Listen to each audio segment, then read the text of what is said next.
Welcome back to another How to Play Versus System video. I'm Chris. Today I am joined with Tyler.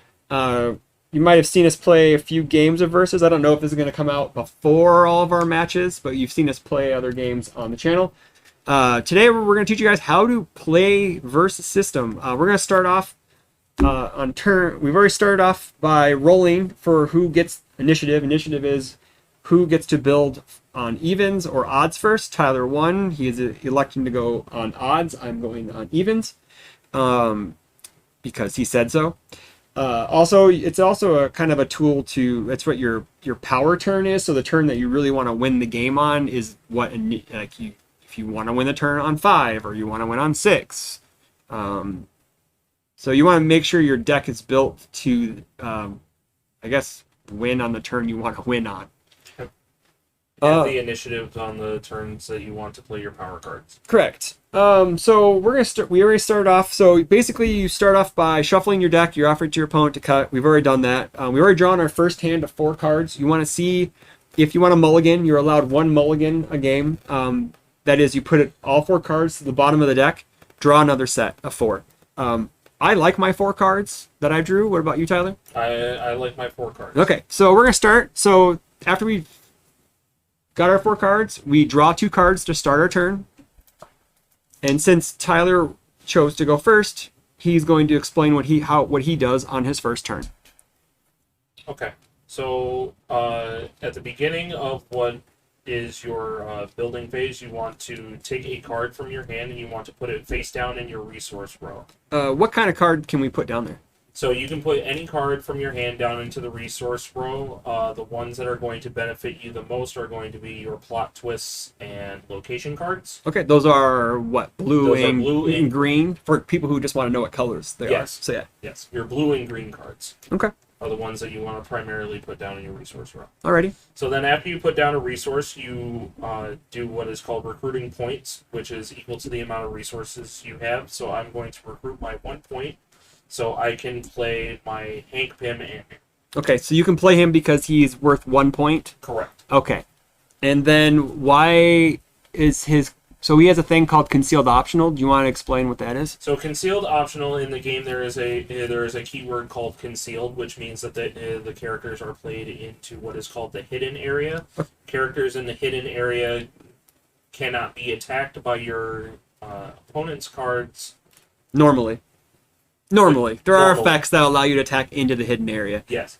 So, but since this is concealed optional, I am not forced to put him into the hidden area, so I can put him into my visible area. There are some strategies where you want to play all your characters in the concealed area. You might have seen some matches like Tyler's favorite Marvel Knights deck.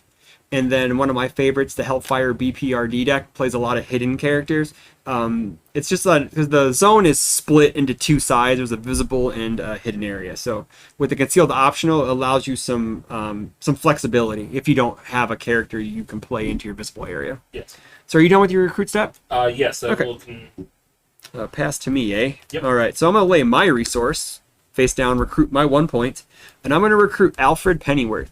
Alfred Pennyworth states that he comes into play exhausted, so I have to play him sideways, which means he is there's ready phase, I don't know if it's ready phase. What is it? It's considered ready. A ready character, and then an exhausted character. So he comes in exhausted because he has a really good effect on him.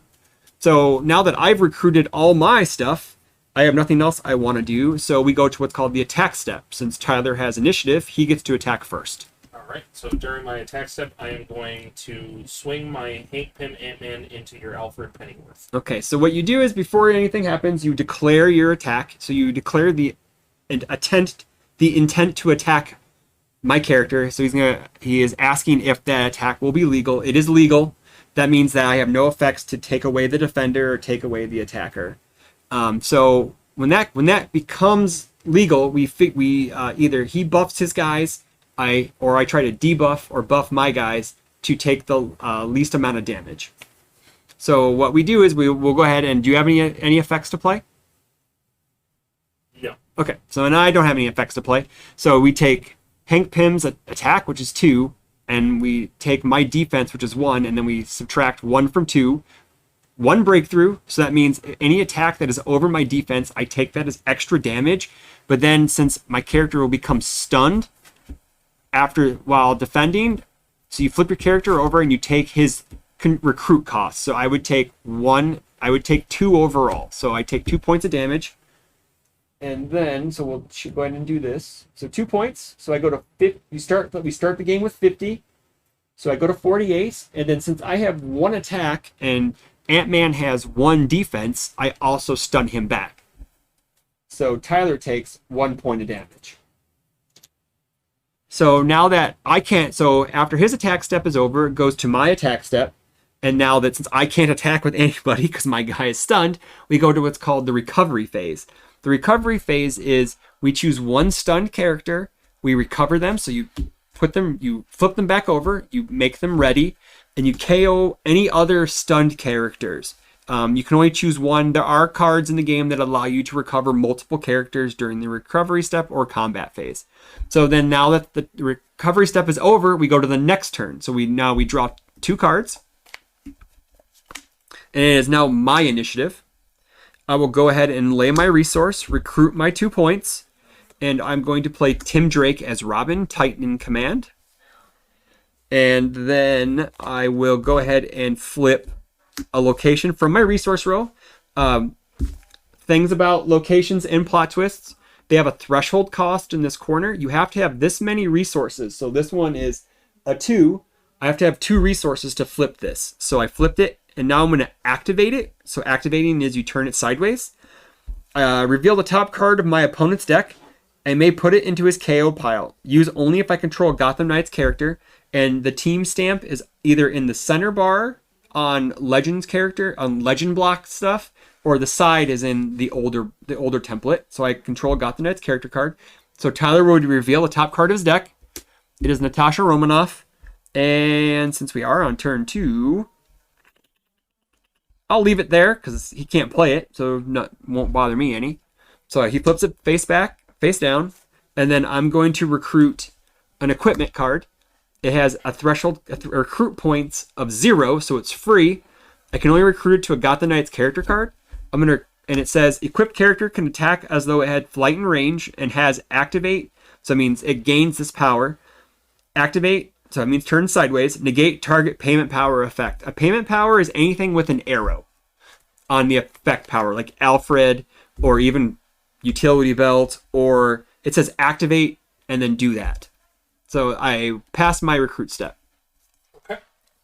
Then I will lay 1 down in my resource row, recruit my 2 points, and then I will use those 2 points to play Wasp. Okay. So then I get to play Wasp with Ant-Man. I am going to put her into the back row because she has the ranged keyword, so she can attack from there. Yeah, that's right. Good reminder. There are 2 rows in this game. There are 2 areas and 2 rows within those areas. There's the hidden and the visible, and then there's the front row and the back row. Each have its own kind of rules about it. Front row or rut row, you can attack anybody as long as they're unprotected. That means there's no one in front of them. So she's protected, so I can't attack Wasp unless I had flight. So that means I can hit Wasp with Robin, but I can't use Alfred to hit Wasp because he doesn't have flight because he's an old man. And then the support row, to attack, you have to have range in the support row to attack. Okay. Yes. So any other recruits? And then I will also play an equipment, and I will equip Wasp with the Quinjet. Okay. Which gives all of my characters flight, which doesn't matter right now because they both already do. Yep. They get +1 defense with it. Oh, cool. All right. That's awesome. Okay, so we go to my attack step. I'm going to declare a team attack. So that means I'm going to use both my characters. They share a team affiliation, so I'm going to use both of them to attack into his one guy. So I'm going to declare a team attack of Tim Drake and of Alfred into Ant-Man. Is it legal? It is legal. Okay, so some effects go on. what's called the chain. So when effects, we stack effects and resolve them backwards. So Tim Drake's effect goes on. Whenever Tim Drake team attacks, you may reveal the top card of my deck. If it's a plot twist card, I get to put it into my hand. Do you have any responses? I have no response. Okay, so since Tyler has no responses, we go ahead and resolve the ability. I'm going to flip this card over. It does not, so it goes to the bottom. I'm going to say it goes to the bottom of my deck because I haven't gotten a ruling yet on that. So we're just going to put it to the bottom of the deck just to make it fair. So that happened, and then so now we add up battle power and battle defense. I know I hate saying that, but I think it's basic. It's attack and defense. So I got 4 to your 1, or sorry, 2 because he has Quinjet defense. Yes. So 4 to 2. Any effects? No effects. Okay, so you take 1 overall. Since in a team attack, since I have usually in a team attack you have way more attack than they have defense, you cannot cause breakthrough, so you only cause stun damage. So that would be 1 there, and since he can stun my character back, I take 1 as well. So he's at 48, and I am at 47. Your attacks. I will pass attack. Okay, so we go to recovery, and then draw 2, and then we continue. We're only going to go to like turn 3, turn 4 to show you guys the basics. I will lay 1 down in my resource. Mm-hmm. Recruit my 3 points to play Captain America. Captain America. Steve Rogers. Okay. So now he has a keyword ability that says leader. That means characters adjacent to him. So characters adjacent to him gain the Avengers affiliation, and team attackers adjacent to him, Captain America, also get +1 attack. So that means Tyler will have to form to put correctly to get all of his guys to get the plus attack. Okay. So I'm gonna. Are you done with yours? Your recruit? Yes. Okay. So I'm gonna lay my resource. I'm gonna go ahead and play Batman. He's concealed optional, but I'm gonna go ahead and play him in the visible area. And then I'm going to use Alfred. So I'm going to activate, return Alfred to my hand, and then I may search my deck for a plot twist or equipment card, shuffle my deck, and then shuffle my deck. I can only use it if I control another Gotham Knights character card. So I'm going to get